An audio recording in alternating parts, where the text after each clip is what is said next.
E aí, já pararam para pensar como a ciência, que um dia parecia ter todas as certezas do mundo, hoje lida com um monte de questões super complexas? Bom, é exatamente essa jornada que a gente vai fazer agora. Vamos voltar uns 200 anos no tempo para entender essa transformação toda, com um foco especial na biologia, que reflete muito bem as grandes mudanças que aconteceram no mundo. Então, a questão central é essa, né? Como foi que a ciência saiu daquele lugar de certeza absoluta e chegou nesse ponto de dúvida complexa? É essa história que a gente vai desvendar juntos. Para começar, vamos voltar lá para o século XIX. A gente pode chamar essa época de a Era da Certeza. Pensem só, era um tempo de um otimismo que contagiava todo mundo. A ciência não era só um estudo, sabe? Era vista como a promessa de um futuro perfeito, uma fé que não se abalava no progresso. E qual era o cenário? A revolução industrial a todo vapor. Imagina só, chaminés soltando fumaça, cidades crescendo numa velocidade louca e uma explosão de produção e consumo.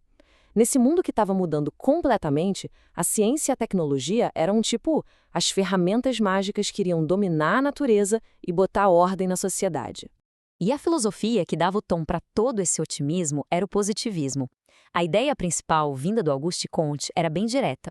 O único conhecimento que vale é o científico, aquele baseado em fatos que a gente pode ver e comprovar.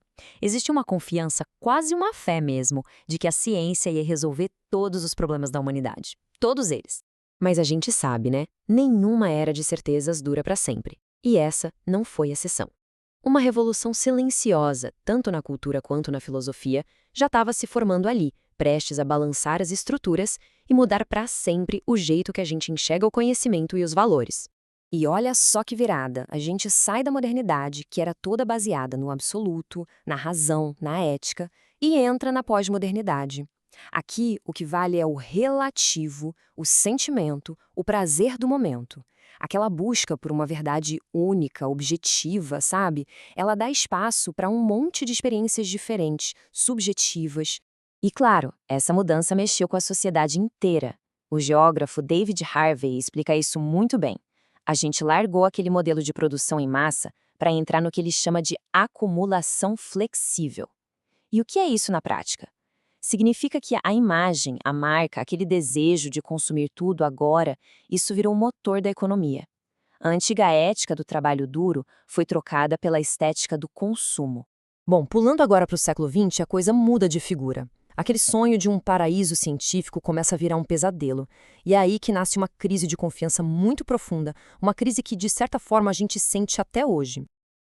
O século XX foi, sem dúvida, o século da desilusão. Pensa bem, as mesmas descobertas que prometiam um futuro melhor foram usadas para criar armas de destruição em massa. Os horrores das grandes guerras, os campos de concentração, a destruição do meio ambiente, tudo isso mostrou um lado bem sombrio da ciência.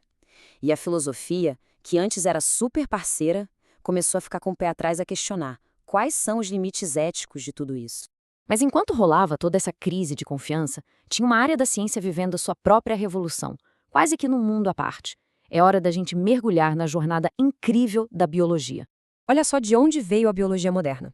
Lá no século XVIII, ela finalmente ganha um nome e começa a se organizar, principalmente com o Linneu, que criou aquele sistema para classificar todos os seres vivos. Ao mesmo tempo, aquela ideia antiga de que a vida simplesmente brotava do nada, a tal da abiogênese, começou a ser derrubada, até que o Pasteur, já no outro século, deu o golpe final nela. Chegando no século XIX, aí sim foi uma verdadeira explosão de ideias que mudaram completamente o que a gente entendia por vida. E foi tudo muito rápido, uma avalanche de descobertas. Pensa só.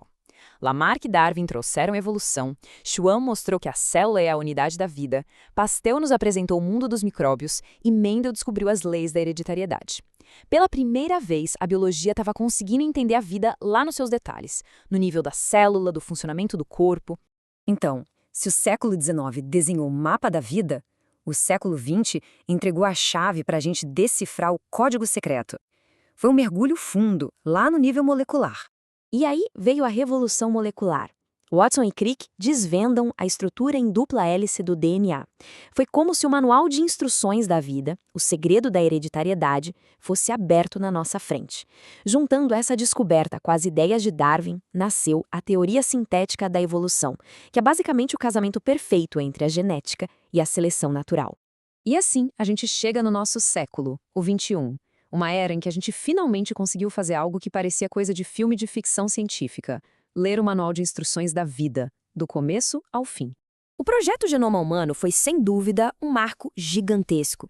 Ele consolidou um novo jeito de fazer ciência, com uma visão que a gente chama de reducionista, que é basicamente tentar entender o todo olhando para suas partes menores. A genética e a biologia molecular viraram praticamente a mesma coisa, permitindo que a gente olhasse para a essência da vida, o código genético.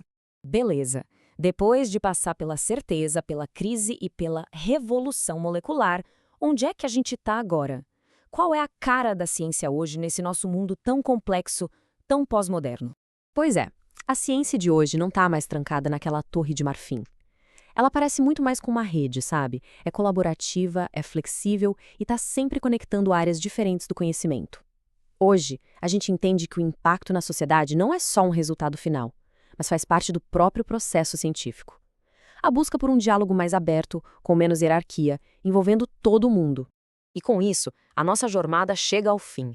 A gente saiu daquela terra firme da certeza absoluta e hoje navega num oceano de conhecimento, super complexo e todo interligado. A pergunta que fica no ar, e que talvez seja a mais importante de todas é: com tanto conhecimento e tanto poder nas mãos, como a gente vai usar tudo isso para o bem comum? Essa é uma resposta que todos nós, juntos, ajudamos a escrever, todos os dias.